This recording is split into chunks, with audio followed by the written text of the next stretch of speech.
तो आज हम जो है वो गीता के चौथे अध्याय पे थोड़ा विमर्श शुरू करेंगे।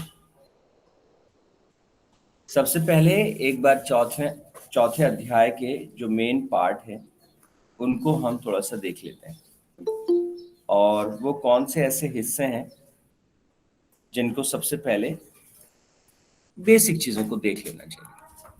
चौथे अध्याय में सबसे पहले भगवान श्री कृष्ण कहते हैं कि मैं आपको योग की एक विधि अर्जुन सिखा रहा हूँ, और ये एक ऐसा योग है जो परंपरा से सालों से सदियों से चलता चला आ रहा है। और इस योग को अगर आप अपने जीवन में उतारना चाहते तो सबसे पहले चौथे अध्याय के तीसरे श्लोक में वो उसके लिए एक प्री रिक्विजिट सेट करते हैं। Arjun, these are the things which you should have. अगर इस योग को आप अपने जीवन में इम्प्लीमेंट करना चाहते हैं तो वो दो चीजें कौन सी कहते हैं? वो कहते हैं कि आप मेरे भक्त हो और आप मेरे सखा हो। तो भक्त और सखा, और इसलिए मैं ये जो ज्ञान है ये आपके सामने रख रहा हूं। तो इसको अगर हम सही संदर्भ में देखें तो जब भी हमारा जो हृदय है वो डिवोशन से भर जाता है, जब वो प्रेम से भर जाता है परमात्मा के प्रति, तो परमात्मा हमारे भीतर से मुखरित होते हैं। तो ये ठीक ऐसे समझना चाहिए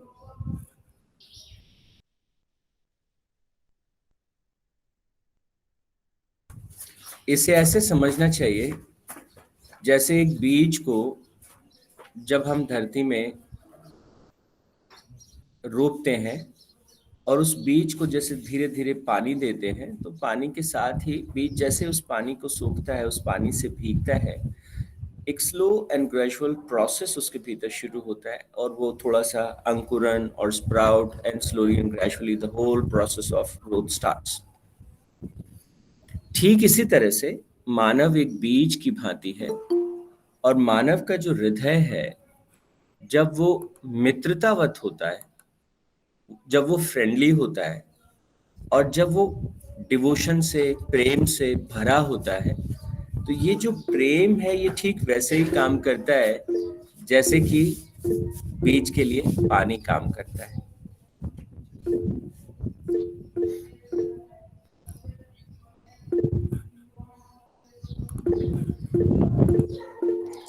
तो ये सबसे पहली बात है कि हमको परमात्मा के प्रति एक प्रेम का भाव अपने भीतर, मतलब उसको बढ़ाते जाना चाहिए, उसको उसको और बढ़ाते जाना चाहिए। और बस एक छोटी सी चीज और आपसे कहना चाहता हूँ कि जब परमात्मा से प्रेम की बात होती है तो परमात्मा मतलब पूरा जगत हमारे आसपास, the people around us, everything which whatsoever you know deal with. तो क्योंकि अद्वैत में कहते हैं कि वो परम पिता परमात्मा ही जो है वो जगत के स्वरूप में ढल जाता है। तो ये कहते हैं कि योग के घटित होने की ये पहली सीढ़ी है। जब हृदय प्रेम पूर्ण होता है तो योग का अंकुरन हमारे भीतर फूटता है। ये पहला प्री रिक्विजिट जो है, पहला स्टेप उन्होंने हमारे सामने रखा। दूसरी बात,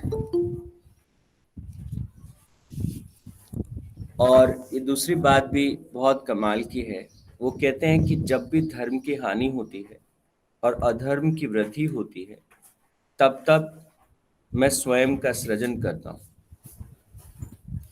और इस बात को भी हमें बहुत अच्छे से समझ लेना चाहिए।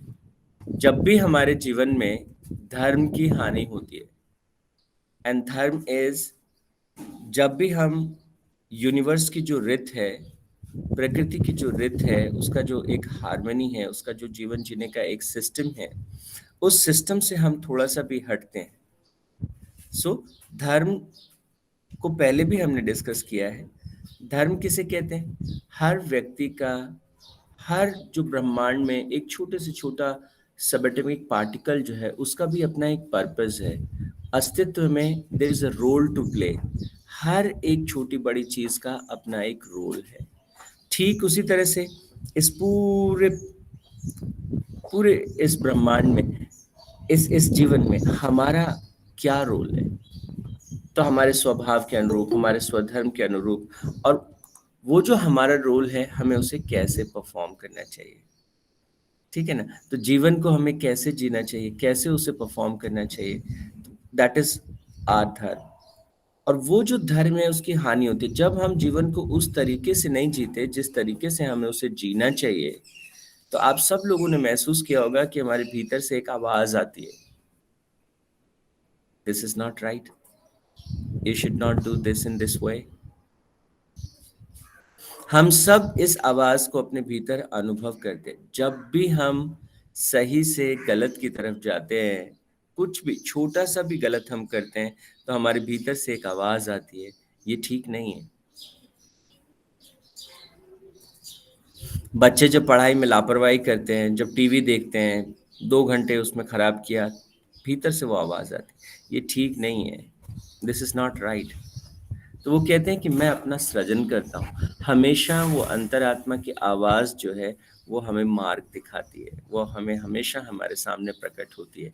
हमें कहती है कि आप शायद गलत रास्ते की तरफ चल पड़े हैं। जैसे आप लोगों ने देखा होगा वो आजकल गाड़ी में जब हम जीपीएस इनेबल्ड गाड़ियाँ चलाते हैं तो जैसे ही हम गलत रास्ता लेते हैं, गाड़ी पे वो बोलना शुरू हो जाती है, you have taken a wrong turn, take this metre and then take U turn. तो ठीक इसी तरह से हमारे अंतरात्मा की आवाज़ होती है जो हमें समय समय पर, जब भी हम थोड़ा कुछ गलत करने जाते हैं, वो आवाज़ हमेशा हमारा मार्गदर्शन करती है। और अगर हम उसे थोड़ा ज़्यादा सुने और उसके हिसाब से अपने जीवन को जिए तो वो और छोटी छोटी बारीक चीज़ों के बारे में हमें अलाइन कर सकती है, ठीक कर सकती है। तो 2 चीज़ें हमने चौथे अध्याय में बात की। पहली बात, जब हृदय प्रेम से भरता है, श्रद्धा से भरता है, भक्ति से पूर्ण होता है, तो हमारे भीतर जो है योग का अंकुरन फूटता है। और उस योग के अंकुरन को वो लगातार बढ़ता जाए और एक विशाल वृक्ष का रूप ले ले, और उस वृक्ष पे बहुत से मीठे फल लगे, जिससे जिससे समाज का, है ना, उत्थान हो, भला हो सबका। तो वो जो प्रोसेस है, पहले स्टेप के बाद दूसरी, उस अंकुरन का हमें ख्याल कैसे रखना है। तो जैसे हम बीज होता है और बीज को हम पानी के साथ साथ खाद देते हैं, और वो जब थोड़ा सा अंकुरन फूट जाता है तो हम उसको थोड़ा सा उसकी रक्षा के लिए बहुत से चीज़ें करते हैं। तो जो फर्टिलाइज़र की सप्लाई है दैट इज़ रिक्वायर्ड, राइट? और ऐसा नहीं कि आपने एक बार फर्टिलाइज़र दे दिया, इट्स अ कंटिन्यूअस प्रोसेस। तो ठीक उसी तरीके से हमारी जो अंतरात्मा की आवाज़ है, जब हम कुछ भी गलत करते हैं या कुछ गलत करने वाले होते हैं, वो भीतर से जो आवाज़ हमें आती है, हमें उसको सुनना चाहिए। ये आवाज़ उस अंकुरन के लिए, उस छोटे से बीज से प्रकट होने वाले उस विशाल वृक्ष के लिए पोषण का काम करती है, फर्टिलाइज़र का काम करती है। जितने अच्छे तरीके से हम अपने अंतरात्मा की आवाज़ को सुनेंगे, उतना बेहतर ये अंकुरन जो है, वो एक छोटे पौधे में और वो पौधा एक विशाल वृक्ष में परिवर्तित हो जाता है। थोड़ा सा आगे चलते हैं और चौथे अध्याय के 10वें श्लोक को देखते हैं। तो यहाँ पर भगवान श्री कृष्ण एक और डायमेंशन की बात कर रहे हैं। जैसे जैसे ही आपने देखा होगा, हम जब कभी भी फसल उगाते हैं और पानी देते हैं, बहुत जो भी हमें डिज़ायर रहता है, कोई भी फसल आप उगा के देखिए, कोई भी बीज को आप उगा के देखिए, हमेशा कुछ अनवांटेड या जो वीड्स होते हैं, वो हमेशा खरपतवार जिसे हम कहते हैं, that is always there, right? तो ठीक उसी तरह से जो हमारा मानस तल है, हमारे भीतर भी जब हम कुछ नए विचार को जन्म देते हैं, जब जीवन के सृजन की प्रक्रिया में होते हैं, जब हम अपने आप को बना रहे होते हैं, तो हम हमेशा इस बात को अनुभव करते हैं कि कुछ नेगेटिव इमोशंस भी समय समय पर हमारे भीतर से प्रकट होते हैं। और अगर तो हम उनको उनको पनपने दें, आपने किसी पौधे को लगाया और उसके आसपास कुछ दूसरे और पौधे उग गए, और वो धीरे धीरे क्या करेंगे, वो आपकी सारे जमीन की शक्ति को, उसकी उर्वरता को, सबको खींच लेंगे। और जो जिस फसल को जो पोषण मिलना चाहिए था, उसकी जगह वो पोषण खरपतवार ले लेती है। तो जो ग्रोथ है वो बाधित होती है। ठीक उसी तरीके से हमारे भीतर भी कुछ नेगेटिव इमोशंस हैं। If you don't handle with them properly, हमारी जो ऊर्जा है, हमारी जो शक्ति है, वो सारी उसमें लग जाएगी। और जो हम सकारात्मक विचार, जो जीवन में हम सृजन की प्रक्रिया में जाना चाहते हैं, उसमें वो बाधा पैदा होगी। तो भगवान यहाँ पर क्या कहते हैं कि 3 तरह के खरपतवार हमारे भीतर उगते हैं, और ये 3 तरह के खरपतवार जो है वो हमारा सबसे ज्यादा नुकसान पहुंचाते हैं। ये 3 तरह के खरपतवार क्या है? पहला है जिसे राग कहते हैं। राग का क्या मतलब है? तो जैसे आज आप, एक छोटा सा उदाहरण देता हूँ। आप क्लास में बैठे हैं और आप छुट्टी से आए, तो दिमाग में घर चल रहा है। तो घर के प्रति एक, मतलब यू आर डूइंग और थिंकिंग अबाउट समथिंग एल्स। और वो समथिंग एल्स कहाँ से आ सकता है? पास्ट से आ सकता है या फ्यूचर से आ सकता है। Your attachment to any of the past memory और any of the future memory, क्योंकि भविष्य की भी हम बहुत कल्पनाएं करते हैं, तो वो कल्पनाएं भी बहुत बार एक मेमोरी के रूप में हमारे भीतर रहती है। So either we are thinking about future और we are thinking about past. जो हमारी टेंडेंसीज हैं वो लगातार लगातार फ्लिकर करती रहती है, ऐसे ऐसे ऐसे ऐसे ऐसे वाइब्रेट करती रहती हैं, और हमारी जो एकाग्रता है, चित्त की जो स्थिरता है, वो मेंटेन नहीं होती। तो इसके लिए मैं एक छोटा सा उदाहरण आपको देता हूँ। मानो कि एक छोटा सा पौधा आपने उगाया, नया नया वो अंकुरन उगाया, और फिर हमने क्या किया? उसको उखाड़ दिया, फिर वापस जमीन में लगाया, फिर उसे उखाड़ दिया, फिर जमीन में लगाया, फिर उसे उखाड़ दिया। तो ये उसकी ग्रोथ के लिए एक बहुत ही बुरी चीज। ठीक उसी तरह से राग, भय, क्रोध, ये 3 तरह के जो नेगेटिव इमोशंस हैं, वो क्या करते हैं? एक तो जमीन के सारे जो न्यूट्रिएंट्स हैं, यानी हमारे मन की जो शक्ति है, हमारी जो विल पावर है, हमारी जो सामर्थ्य, उस ऊर्जा को वो सोख लेते हैं। आप कभी भी देखना, अगर आपको गुस्सा आता है तो गुस्से के बाद आप ऐसे बहुत गहरी सी थकान का अनुभव करेंगे। किसी प्रकार का अगर डर है, तो डर की स्थिति में आप देखेंगे कि जो आपकी शक्ति है वो बहुत क्षीण हो जाती है। आपकी आपकी शक्ति आपको बहुत कम अनुभव में आती है। या राग, anything, any harmful habit which you have, maybe any harmful thought you have, तो वो जैसे ही आपके भीतर से आएगी, आप अपने आप को हेल्पलेस सा महसूस करें। आपको लग रहा है कि यार मैं गलत कर रहा हूँ, but you keep doing it. तो वो कहते हैं ये 3 प्रकार के जो नेगेटिव इमोशंस हैं, उनसे रहित होकर के मुझसे एक रूप हुए। और मुझसे एक रूप हुए का क्या मतलब है? एकाग्र मन, एकाग्र, हाँ, जब आप एक जगह है, एक रूप हो गए, you are one with, and one with what? You are one with the present moment, you are one with the present task in hand, you are one with the whatsoever one thing you are doing. ठीक है ना? तो जब भाव से भरकर, प्रेम पूर्ण हृदय के साथ जब हम किसी काम को शुरू करते हैं, बिना किसी राग के, भय के और क्रोध के, कई बार देखते हैं आपको कोई कुछ कहे तो क्रोध भी कई बार हमें मोटिवेट करता है किसी काम को करने के लिए, है ना? गुस्से में हम आके किसी काम को करते हैं, वो नहीं चलेगा। भय में भर के किसी काम को करेंगे, that will not go long. राग से किसी काम को करते हैं, that will not go long. तो कहते हैं इन तीनों से मुक्त होकर के, एक रूप होकर के, तब जब आप जो सही है, ज्ञान रूप, तब से पवित्र होकर के, और जब आप एंटर करते हो अपने काम में, जो आप कर रहे हो, तो देन योर ग्रोथ स्टार्ट्स।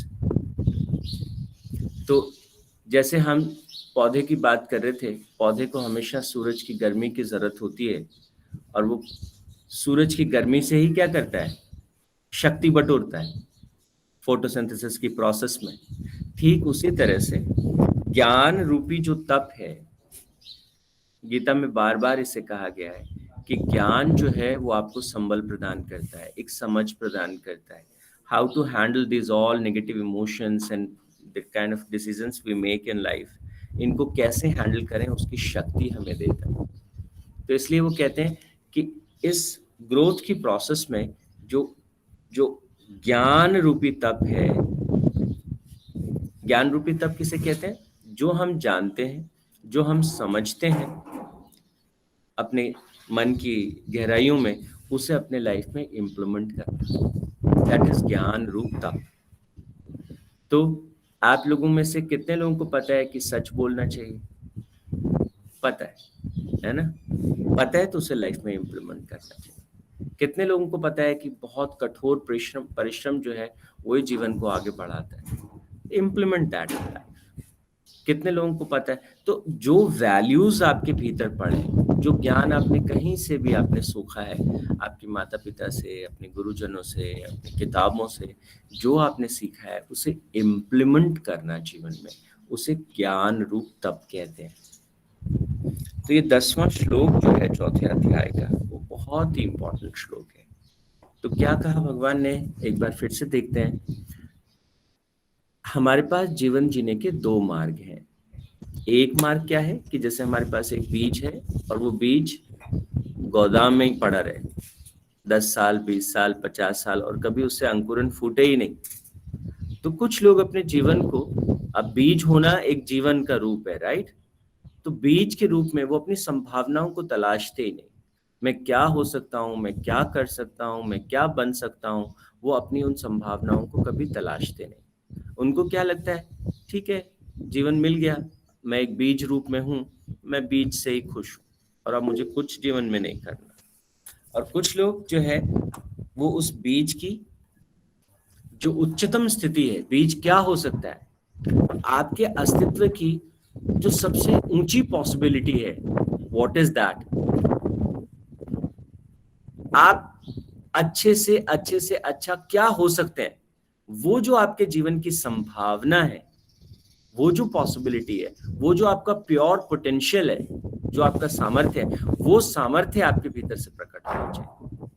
कुछ लोग इस मार्ग पे जाते हैं, तो फिर उसके लिए क्या करना पड़ता है, उस बीज को धरती पे अपन डालते हैं। तो पहली बात तो क्या हुई, पानी देना पड़ता है सबसे पहले। अगर जमीन गीली है तो बीज डालेंगे क्या? तभी डालेंगे। सूखी जमीन में बीज डालेंगे क्या? तो कहते हैं सबसे पहले तो आपका हृदय जो है वो किससे भरा होना चाहिए? भाव से भरा होना चाहिए, प्रेम से, डिवोशन से, श्रद्धा से, उनसे भरा होना चाहिए। तो when you love something, that thing enters into you. चाहे आप अपनी पढ़ाई को प्रेम करें, किसी भी चीज को, किसी कला को आप प्रेम करें, किसी गेम को आप प्रेम करें, तो वो चीज आपके भीतर प्रवेश करती है। दूसरी चीज क्या कहा उन्होंने? तो ये तो सबसे पहली प्री रिक्विजिट है। दूसरी चीज क्या कहा? दूसरी चीज उन्होंने कहा कि जब भी उसको फर्टिलाइजर चाहिए ना बीज को, तो आपके भीतर जब भी एक एक आपके अंतरात्मा की आवाज आए कि ये ठीक है, ये करना चाहिए, तो हमेशा उस अंतरात्मा की आवाज के साथ अपने जीवन को आगे बढ़ाना, वो खाद का काम करती है। और तीसरी चीज क्या है? खरपतवार को हटा देना। तो राग, क्रोध, भय, इस खरपतवार को हटा देना।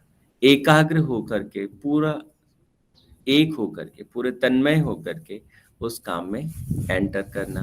और फिर क्या, आखिर में जो सबसे इंपॉर्टेंट बात भगवान ने कही कि ज्ञान रूप तप से पवित्र होकर के करना। एंड दैट इज, जैसे सूर्य का प्रकाश बीज को संबल देता है, उस छोटे से पौधे की पत्तियों में एक प्रोसेस को शुरू करता है, उसी तरह से जैसे सूर्य जो है एक पोषण की प्रक्रिया शुरू करता है, एक फूड मेकिंग प्रोसेस, और वो फूड पूरे प्लांट की ग्रोथ में रिस्पॉन्सिबल होता है, उसी तरह से ज्ञान जो है वो हमारे जीवन में काम करता है। ज्ञान रूप तप से अपने आप को पवित्र करें, अपने आप को पोषित करें, and then see the beauty of life. तो आज हमने 10 श्लोक जो है वो हमने डिस्कस किए चौथे अध्याय के, और जो योग की जो प्रक्रिया है, आत्म विकास योग, कैसे हम अपने आप को ऊपर उठाएं, कैसे हम अपने आप को बनाएं, उस आत्म विकास योग के कुछ सूत्र भगवान ने इन पहले 10 श्लोकों में हमारे सामने प्रस्तुत की, और हम कोशिश करें बार बार उसको समझने की, अपने जीवन में उसे उतारने की। ठीक है, तो आज के लिए इतना ही। Thank you so much everyone.